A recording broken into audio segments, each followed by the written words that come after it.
সরকারি কৃষি খামার থেকে উদ্ধার ছাত্রীর দেহ। ঘটনায় চাঞ্চল্য মালদার মানিকচক থানার মথুরাপুরে। মৃত্যুর কারণ ঘিরে তৈরি হয়েছে ধোঁয়াশা।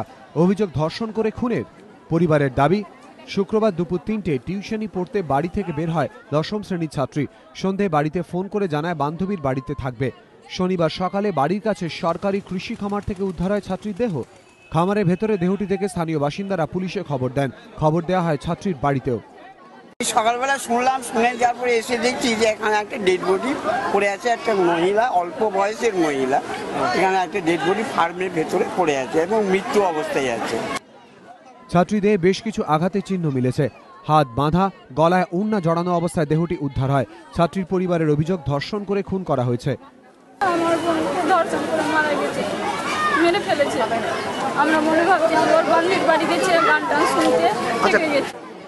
মালদার পুলিশ সুপার জয়ন্ত পাল জানিয়েছেন, অভিযোগ খতিয়ে দেখা হচ্ছে। ছাত্রীর মৃত্যু নিয়ে রহস্য দানা বেঁধেছে। ধর্ষণ করে খুন নাকি খুনের পেছনে রয়েছে অন্য কোনো কারণ, খতিয়ে দেখছে পুলিশ।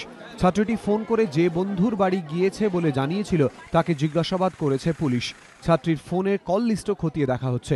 এবিপি আনন্দ।